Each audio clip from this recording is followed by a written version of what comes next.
Salah satu universitas negeri di Provinsi Kepulauan Riau, Universitas Maritim Raja Ali Haji, saat ini sedang melaksanakan pemilihan calon rektor periode 2024-2028. Lalu sudah sejauh mana proses pemilihan calon rektor kampus Umbrah dan kira-kira seperti apa kriteria yang dibutuhkan oleh Umbrah? Untuk itu hari ini saya akan memperbincangkannya bersama Alfi Andri selaku panitia pemilihan rektor Umbrah. Selamat pagi Pak Alfi. Selamat pagi. Bagaimana kabarnya? Waalaikumsalam. Sehat, Mbak Yuli. Dan juga di sebelah kanan saya sudah ada Pak Iskandar Syah selaku mantan wakil ketua DPRD Provinsi Kepri yang juga saat ini sebagai salah satu tokoh masyarakat di Kepulauan Riau. Selamat pagi Pak Iskandar. Selamat pagi. Assalamualaikum Mbak. Bagaimana kabarnya Pak? Alhamdulillah sehat.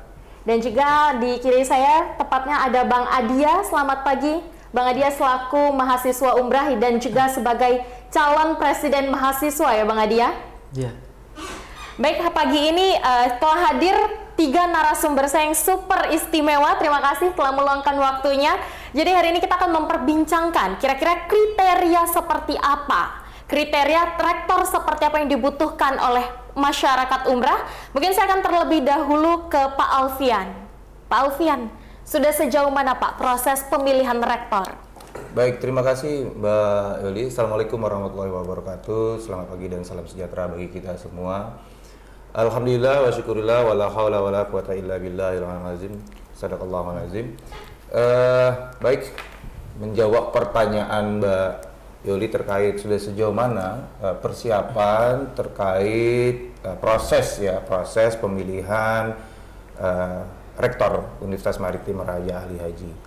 Nah, perlu kami sampaikan juga di sini, tentunya pemilihan rektor itu adalah sebuah kewajiban ya, bukan hanya sebatas keniscayaan, tapi kewajiban di dalam penyelenggaraan pendidikan perguruan tinggi, terutama yang statusnya universitas, institut ya, itu pimpinan perguruan tingginya dikenal dengan rektor ya, jabatannya rektor. Kalau politeknik, sekolah tinggi ya itu kan direktur ya, direktur atau ketua. Nah, di dalam aturannya sebagaimana tentang undang-undang tentang pendidikan tinggi, tentu suksesi kepemimpinan perguruan tinggi itu melalui sebagaimana diamankan oleh peraturan perundang-undangan. Pemilihan rektor itu diatur di dalam undang-undang dan peraturan menteri nomor 17 dan 18 ya, terkait tentang pemilihan rektor. Nah,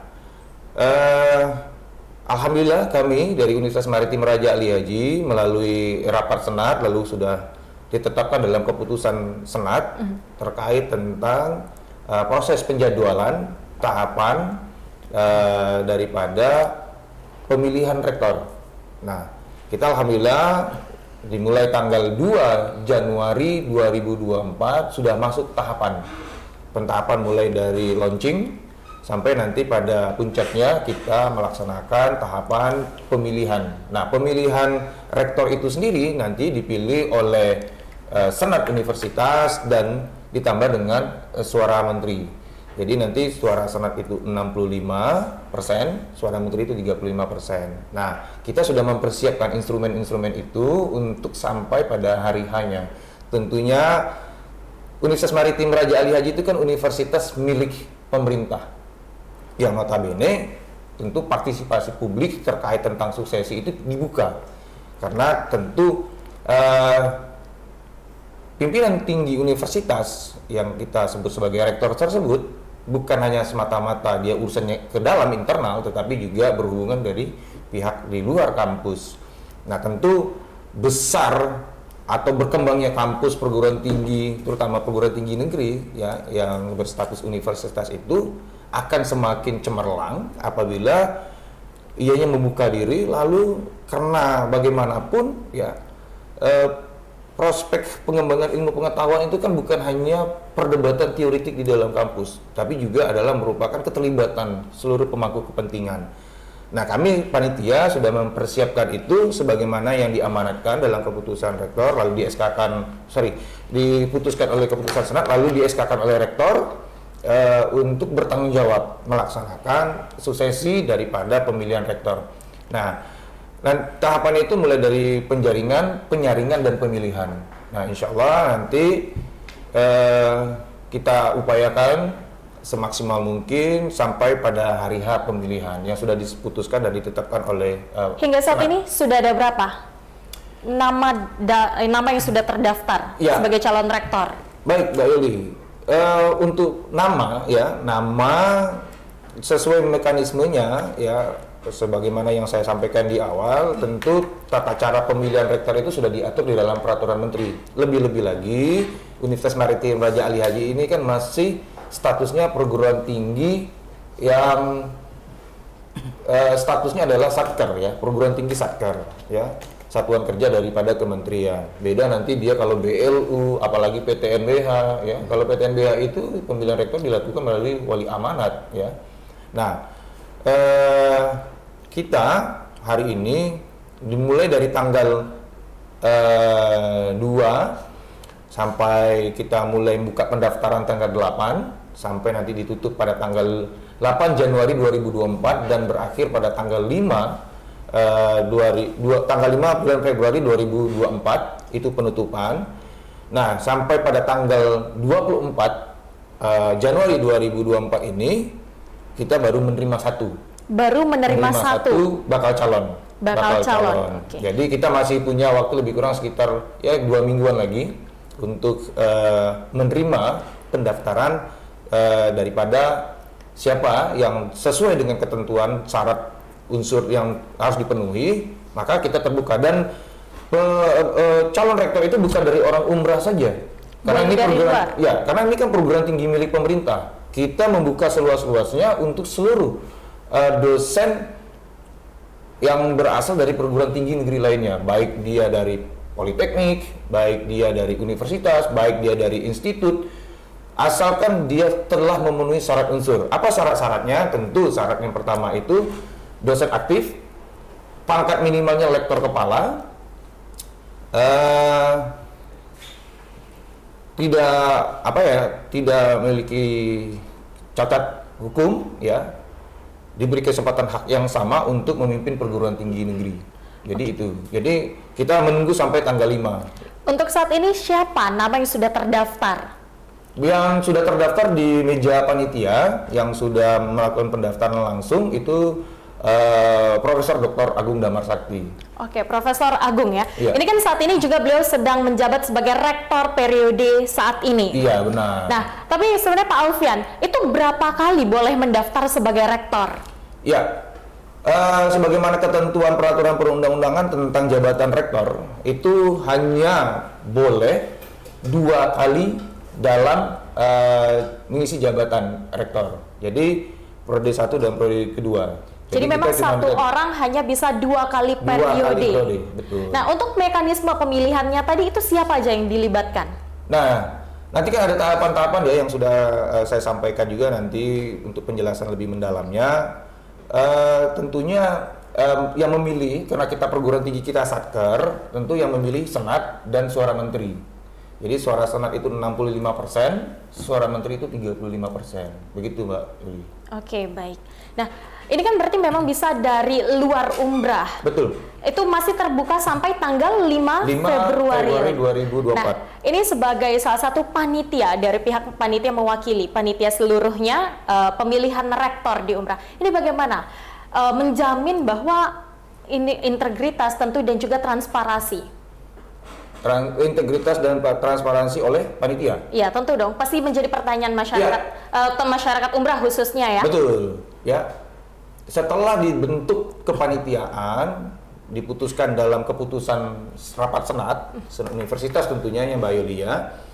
Nah, panitia yang sudah di SK-kan rektor itu menandatangani fakta integritas. Oke. Jadi kita ada fakta integritas yang kita tanda tangani, lalu kesediaan menjadi panitia pemilihan rektor, ada butir-butir poin-poin yang harus dijalankan ketika seseorang sudah dinyatakan sebagai panitia pemilihan rektor. Begitu Mbak Yuli.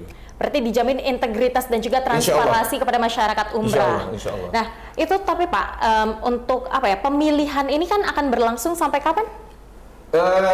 Jadwal kita nih yang mungkin boleh Pak dijabarkan jadwalnya? Ya, jadwal prosesnya itu tahapan dan jadwal pemilihan rektor itu mulai dari tahap penjaringan, penyaringan, pemilihan dan penetapan.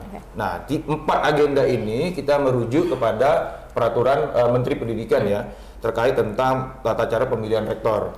Nah, tahap penjaringan ini itu kita mulai launching pemilihan rektor itu tanggal 2 Januari 2024, sosialisasi pemilihan rektor umrah periode 2024-2028 itu mulai dari tanggal 8 sampai tanggal 5 Februari, pengumuman persyaratan bakal calon itu dari tanggal 8 2024, pendaftaran atau penerimaan berkas bakal calon dari tanggal 8 sampai tanggal 5 Februari 2024 ya, dari tanggal 8 Januari sampai tanggal 5 Februari 2024. Verifikasi bakal calon rektor 12 sampai 13 Februari 2024, penetapan nama bakal calon rektor oleh Senat tanggal 16 Februari 2024. Itu tahap penjaringan. Lalu tahap penyaringan yaitu penyampaian visi dan misi, program kerja dan dialog interaktif bakal dialog atau diskusi bakal calon rektor itu tanggal 19 Februari 2024. Nah, pada tahap penyampaian visi itu terbuka Mbak Yuli. Bang itu bisa disaksikan oleh mahasiswa juga? Kita mengundang. Nanti kita akan mengundang teman-teman pers, teman-teman tokoh masyarakat, ya. Itu akan berlangsung di mana? Kita buka di kampus nanti. Kita akan gelar di kampus. Di tepatnya mungkin rencana kita di panitia menetapkan di auditorium.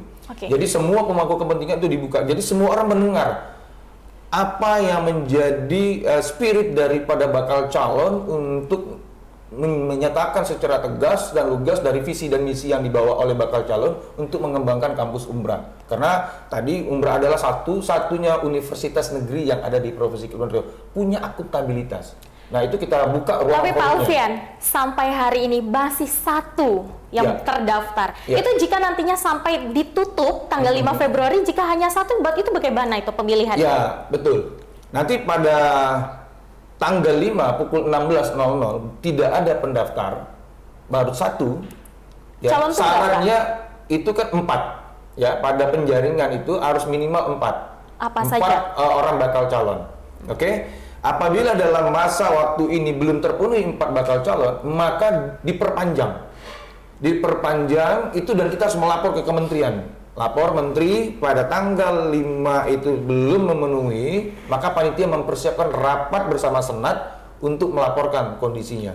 Apabila diperpanjang juga belum ada, maka kita serahkan lagi keputusan di tangan kementerian. Nah, setelah itu kita serahkan apa keputusan kementerian. Biasanya kelazimannya kalau sudah 2 kali perpanjangan tidak setelah dibuka jadwal normalnya untuk ada orang yang mendaftar sebagai bakal calon rektor, apabila belum terpenuhi dibuka masa perpanjangan juga belum ada, biasanya menteri punya keputusan apakah ditunjuk PLT dan seterusnya. Karena Pak Profesor Dr. Agung Damar Sakti itu berakhir masa jabatannya itu tanggal 11 Mei 2024. 11 Mei 2024, berarti kurang lebih 4 bulan lagi. Bulan lagi. Baik, benar. terima kasih. Kita akan beralih ke Bang Adi ya. Bang Adia, ini sudah satu periode kepemimpinan Prof. Agung. Ini bagaimana sebagai mahasiswa dan juga sebagai Capresma melihat perkembangan umrah di bawah kepemimpinan Prof. Agung? Baik, mungkin sejauh ini hasil dari diskusi kami bersama kawan-kawan mahasiswa lain tentang evaluasi rektor yang bakal maju kembali menjadi calon rektor umrah. Itu langkah baiknya rektor ini kami sebagai mahasiswa itu menginginkan rektor ini lebih bijak dalam melihat kekurangan-kekurangan di setiap fakultas. Contoh nih, kita ini kan ada dua, satu di Dompa dan ada satu lagi di Senggarang. Kebijakan yang ada di Dompa itu tidak semua dan tidak sepenuhnya sampai di Senggarang. Banyak kekurangan kawan-kawan kita yang di sana, mahasiswa-mahasiswa kita di sana membutuhkan fasilitas. Tetapi fasilitas itu tidak kunjung sampai. Banyak sekali kekurangan hingga saat ini, pembangunan di Senggarang itu sangat kurang. Jadi kita meminta evaluasi terhadap calon rektor kita yang bakal maju, yang mungkin hanya satu nama ya, belum ada calon baru lagi, agar lebih bijak lah dan lebih erat dalam diskusi bersama mahasiswa. Apa sih kebutuhan mahasiswa di setiap fakultas, bahkan apa keinginan mereka, fasilitas apa yang kurang gitu. Lalu Bang Adia ini melihat dari mungkin visi, misi dan juga program yang mungkin pada saat periode lalu disampaikan oleh Pak Agung, apakah terrealisasikan ini kalau dari sudut pandang Bang Adia? Kalau mau berbicara tentang terrealisasi ataupun tidak, pasti setiap visi dan misi ada yang terrealisasi dan ada yang tidak. Itu tergantung dari kebijakan dan keputusan bagaimana rektor itu mengelola suatu kebijakan dan suatu visi misi di dalam kampus itu menjadi lebih baik ataupun menjadi lebih buruk gitu. Melihat satu periode ini, puaskah Bang Adia selaku mahasiswa umrah di bawah kepemimpinan Prof. Agung? Mungkin di dalam kepemimpinan terakhir ini ya, kepemimpinan Prof. Agung, ada sedikit kekecewaan. Kenapa kami mengatakan ada sedikit kekecewaan? Yang pertama, itu terkait kerjasama antara rektor itu mengambil keputusan bersama PT MEK yang pada saat itu kasus Rempang sedang galak-galaknya gitu. Kenapa kita ini universitas bisa mengambil keputusan dalam kerjasama itu gitu. Mungkin kita berpikir gini, rektor mempunyai pilihan dan kebijakan yang lebih baik untuk mahasiswa ataupun tidak. Tetapi setidaknya dalam keputusan itu, rektor harus lebih bijaksana dalam mengambil sebuah proses ataupun sebuah keputusan gitu. Karena yang pertama mencederai hati masyarakat, apalagi kita yang dikenal ini Kepulauan Riau, itu masyarakat Melayunya sangat kental gitu. Dan di sana posisi masyarakat Melayu sangat dan sedang tersakiti pada saat itu. Yang kedua, mungkin kami mengatakan rektor kita yang sekarang ini bisa dikatakan di masa periode akhir kepemimpinannya itu hebat. Kenapa kami mengatakan hebat? Ya hebat dalam istilahnya bisa meredam pergerakan mahasiswa. Hingga saat ini yang kita ketahui bahwa kampus kita, Universitas Maritim Raja Ali Haji ini sebagai patron gerakan, di mana setiap ada kebijakan-kebijakan pemerintah, itu kita selalu bergerak, kita selalu turun lapangan. Tetapi dengan kebijakan dan dengan kepemimpinan Presma sebelumnya, tidak nampak sama sekali pergerakan dan gejolak di kampus itu sendiri. Sehingga apa? Kami sebagai mahasiswa itu merasai kesedihan karena kekurangan jiwa kepemimpinan dalam mengelola sebuah rumah yang besar ini gitu. Bang Adia, meredam suara mahasiswa atau tadi bisa disampaikan meredam ya. Nah, ini menurut Bang Adia apa? Kebijakan apa yang membuat suara mahasiswa itu diredam? kebijakan seperti apa? Ya, kalau kita katakan terkait kebijakan seperti apa meredam suara mahasiswa, ya itu kita nggak tahu antara rektor dan presiden mahasiswa sebelumnya gitu. Yang kita hanya melihat itu tidak ada patron pergerakan, sehingga apa? Kampus kita ini menjadi lemah secara pergerakan, secara kritis mahasiswa gitu. Kita sebagai mahasiswa ini harus kritis, terus mengkritisi kinerja pemerintah, sehingga apa? Pemerintah ini tidak seenak-enaknya dan selalu nyaman-nyamannya itu menikmati anggaran-anggaran negara gitu. Sehingga kita terus-terusan untuk memonitor bagaimana pergerakan, apakah ini untung untuk masyarakat ataupun tidak. Oke, baik. Mungkin saya akan terlebih dahulu ke Pak Is. Pak Is ini sebagai salah satu tokoh yang ikut mengembangkan Universitas Maritim Raja Ali Haji. Bagaimana Pak pandangan dan juga pendapat Bapak melihat umrah saat ini? Ya, baik. Saya melihat gini ya. Pertama, kita tahu bahwa umrah ini berdiri tahun 2007 ya. Kemudian dinegerikan 2011. Tentunya masyarakat Kepri punya harapan besar. Tadi disampaikan bahwa satu-satunya universitas negeri yang ada di Provinsi Kepulauan Riau. Nah, berdirinya umrah sebenarnya di mana masyarakat, tokoh-tokoh masyarakat berkeinginan Kepri ini punya sumber daya manusia yang unggul. Dan harus diingat bahwa umrah itu menggunakan kata-kata maritim, ya, Universitas Maritim. Itu menandakan bahwa kita berada di daerah kepulauan, potensi lautnya luar biasa, itu harus kita optimalkan, ya, tidak menyampingkan yang lain-lainnya, karena maritim itu sangat luas sebenarnya, ya. Nah, kalau harapan kami, kebetulan saya juga terlibat dalam penegrian ya, umrah dan sebagainya, juga waktu di DPRD membantu dana hibah bersama teman-teman DPRD. Membuat prodi baru ya. Dulu kan di 5 fakultas atau 4 fakultas itu kan hanya satu prodi aja jurusan ya. Tapi alhamdulillah kita tambahkan anggaran untuk dikembangkan. Nah, harapan kami sebenarnya umrah ini dengan usia kalau berdiri udah 17 tahun, kalau sempat negeri sekitar 13 tahun, itu harus melakukan lompatan untuk mengejar tanda kutip mungkinlah ketinggalan baik dari infrastruktur, tadi dikatakan adik kita mahasiswa sarana prasarana ya yang di Senggarang misalnya, kemudian kualitas para dosen kita ya, termasuk yang saya bayangkan dulu nanti kita punya gedung yang kayak kapal gitu. Ekspektasi seperti apa nih Pak? Yang mungkin Pak Is sebagai salah satu pengembang juga sebagai penggagas negeri umrah, itu ekspektasi apa sih yang Bapak taruh gitu ketika umrah ini gini, ada? Kita mohon maaf nih ya, tidak semua orang itu bisa kuliah dulunya. Oh, oke.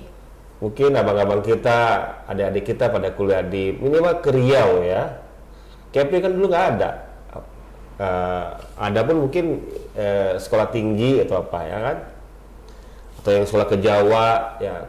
Tentunya kita punya harapan nih dengan ada universitas, banyak anak-anak kita di Kepri itu pada kuliah di sana. Bahkan mohon maaf nih, kita nggak nyangka orang yang pulau-pulau yang nggak pernah ada dulu kan, yang paling ke sekolah itu anak Dabo misalnya, anak Balai misalnya ya, anak Pinang, Natuna. Tapi yang namanya kampung-kampung yang kecil misalnya kalau di Karimun tuh dari Selatni misalnya, gue nggak pernah dengar itu. Tapi alhamdulillah pada kuliah di sini. Nah, jadi harapan kami sebagai masyarakat ingin kampus kita ini maju, berkembang, jadi kampus yang bahkan kita bisa go internasional karena kita berbatasan dengan Singapura dan Malaysia. Itu harapan kami. Makanya rektor yang kita pilih ya harusnya dia punya visi yang luar biasa di depan, karena dengan meramu katakanlah ada beberapa variabel ketinggalan, fasilitas, dan juga minimal kita bisa mampu untuk bersaing di tingkat internasional, itu harapan kami. Tapi melihat umrah yang ada hari ini dengan bangunan barunya, apakah itu menurut Pak Is mampu untuk go internasional atau sudah mencukupi ekspektasi Pak Is pada saat umrah itu berdiri? Baik, tentunya kita harus step by step ya, dari Prof. Mas Wardi, Prof. Ahlus, sekarang Prof. Agung ya. Yang penting adalah kelihatan nih step by stepnya, lompatan ininya ya. Itu harapan kita sebenarnya, karena yang kita bangun ini kan masa depan orang ya, masa depan orang, kompetisi dirasain juga tinggi sekarang. Nah itu yang harus kita bangun sebenarnya ya. Kalau yang makanya saya melihat di ini aja lah, apa namanya, rektor yang memang ini sekarang kepemimpinan memang tergantung nih ya. Kemajuan sebuah universitas Ya. kan itu memang tergantung dari kepemimpinannya ya Pak Is. Ya. Dan didukung oleh seluruh aspek, mahasiswanya, dosen-dosennya. Jadi harus bersinergi membangun sebuah kekuatan, termasuk pemerintah daerah sebenarnya. Ya, kalau perlu ya pendanaan nggak apa-apa, asal kita maju proses kita cepet dia. Ya contoh tamatan dari umrah bisa kerja di Singapura, Malaysia, why not misalnya, punya standar internasional, kenapa enggak? Ini harus kita kejar. Nggak apa mimpi gitu. Nah, coba harus kita bareng-bareng ya. Ya kalau ada sedikit ini biasalah mahasiswa tadi kan, tinggal kita salurkan aja. Ya kampus itu tempat kita belajar juga, belajar tentang pergerakan, ide-ide besar, ya kan. Nah itu harus kita ini kan berikan saran-saran itu. Nah itu mungkin Bang Al mungkin nanti bisa melihat nih rektor ini kayak mana nih gitu kan. Kayak kita bisa evaluasi. Tapi yang setahu saya memang Prof. Agung ya, kenapa dia luar biasa ya, saya yakin cuma nanti yang tapi kalau kami ya. Iya, ini tanpa melihat Prof. Agung ya, tidak membandingkan, tapi kriteria seperti apa sebenarnya rektor yang dibutuhkan sebuah universitas negeri? Ya tergantung dengan visi yang kita emban untuk memajukan umrah ya. Kalau misalnya umrah tadi saya bilang, kalau kita punya karena para pendiri ya atau teman-teman yang sudah mendorong adanya pendegradasi umrah, ya pingin ekspektasi tinggi terhadap umrah ini ya, apalagi dengan kata-kata maritim ya, salah satunya ya kalian kembanglah potensi lautan, hukum internasional misalnya, atau politik internasional, kemampuan juga bahasa Inggris misalnya, bioteknologi, kelautan, kan banyak itu sebenarnya turunan-turunan dari maritim itu. Nah itu yang perlu, makanya teman-teman semuanya ya, perlu rektor yang punya kemampuan yang luar biasa ya, yang membangun basis-basis, karena Pak Mas Wardi, Prof. Mas Wardi udah bangun basisnya itu, Prof. Ahlus ya. Nah kan kita udah umur 17 tahun nih kalau sejak berdirinya ya. Kan udah agak dewasa juga nih kan. Iya. Jadi harusnya lebih lincah lagi, lebih kuat lagi ya. Kalau awal-awal ya titik-titik biasa lah. Kami juga waktu itu memberikan dana nahibah walaupun sudah negeri Itu ya. di tahun berapa itu Pak? Pada saat itu? Saya berdiri 2011 sampai 2016 atau saya, kita memang punya komitmen untuk memberikan dana hibah, karena saya masih ingat salah satu persoalan penegrian umrah itu masalah pendanaan. Makanya pemerintah daerah dengan surat keputusan Menteri Pendidikan juga, dia harus 5 tahun berturut-turut untuk membantu umrah gitu. Oke, Ya. kita balik ke Bang Adia. Bang Adia tadi sempat disampaikan bahwa permasalahan-permasalahan seperti fasilitas, kata Pak Is, masih bisa dikembangkan. Nah, tapi kalau dari gerakan mahasiswa sendiri sudah pernah komplain belum sih sebenarnya terkait ketidakadilan yang bahkan tadi disampaikan antara kampus Dompak dan juga Semgarang? Kalau itu hasil dari diskusi kita sama teman-teman yang ada di Senggarang itu, mereka udah sering kali dan mereka itu bahkan udah sangat capek meminta fasilitas-fasilitas itu, tentang kendaraan dari tempat mereka tinggal ke Senggarang bolak-balik, apalagi mereka itu kan perantauan gitu, bukan anak tempatan, dan bisa kita katakan mereka yang di sana itu tidak semuanya juga anak-anak orang kaya. Mereka itu mempunyai budget dan mereka mempunyai keuangan itu pas-pasan, satu hari ini harus makan apa sih gitu, apa cukup untuk bensin gitu.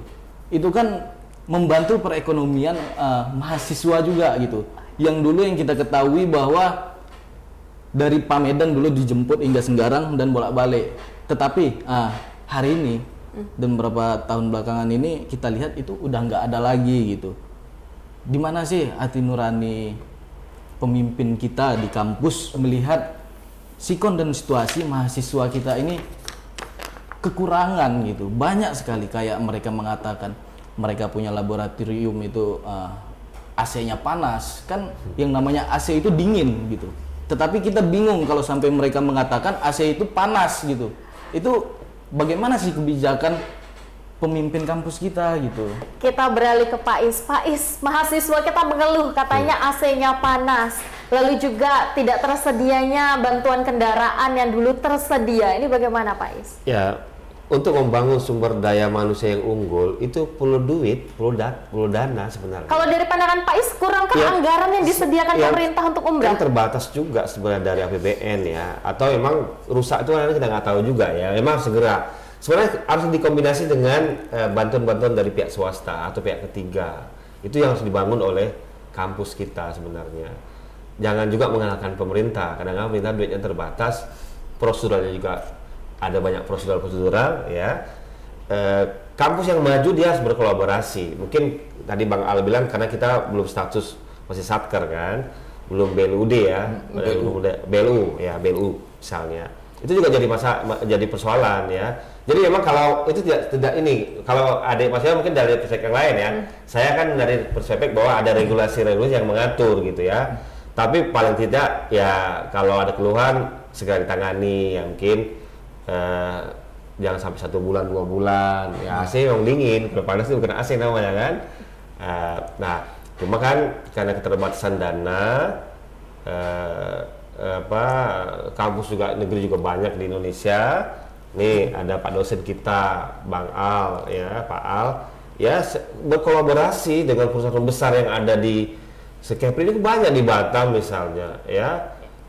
Kayak contoh Undri atau yang lain dengan Chevron misalnya ya, itu juga bisa kita gunakan. Kalau di Kepri ya mungkin perusahaan-perusahaan minyak yang ada di Natuna misalnya, atau perusahaan besar di tambang misalnya, nggak apa-apa punya ada dana abadi misalnya untuk mendorong, karena emang itu harus kita bayar untuk membangun sumber daya manusia yang unggul.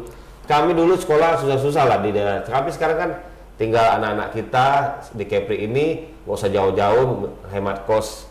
Mungkin dia nggak punya uang banyak untuk ke Jawa atau kemana, Kepri cukup, tapi dengan kualitas yang bagus, fase yang bagus, yang nyaman ya.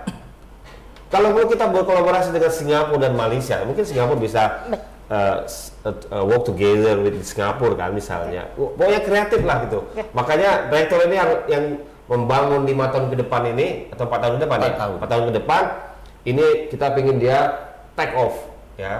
Kalau dulu dia membangun basis kayak sekarang harus take off, dia naik ke atas gitu. Kira-kira seperti itu. Kita beralih ke Pak Alfian. Pak Alfian, ini kan ternyata banyak keluhan dari mahasiswa sendiri. Lalu dalam pemilihan rektor itu mungkin pada saat penyampaian visi dan misi dan juga program yang akan dibangun oleh rektor tersebut, akankah mungkin bisa berdialog bersama mahasiswa di situ? Ya. Itu bagaimana tuh? Betul.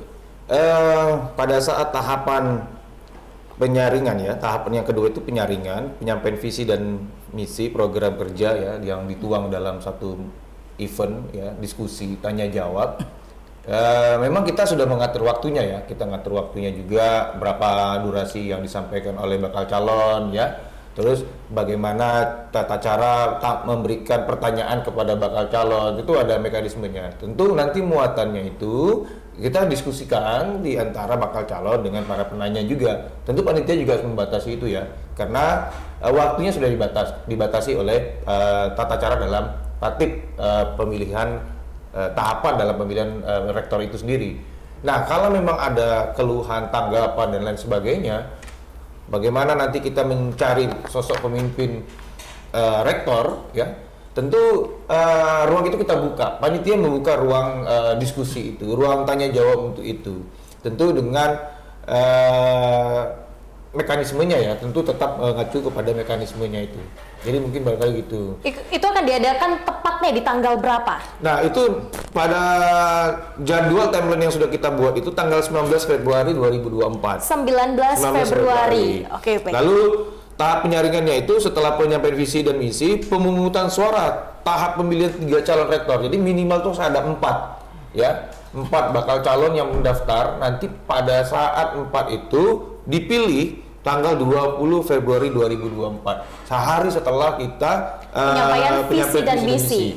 Oke, setelah itu penyampaian nama calon, 3 calon dari 4 menjadi 3. Jadi nantinya jadi 3 itu ya, itu akan kita sampaikan ke Menteri pada tanggal 23 Februari 2024. Insya Allah ini kalau berjalan dengan mulus sampai tanggal 5 Februari sudah terpenuhi, ada 4 bakal calon, nanti masuk pada fase berikutnya itu fase penyampaian visi dan misi dalam diskusi tanya jawab.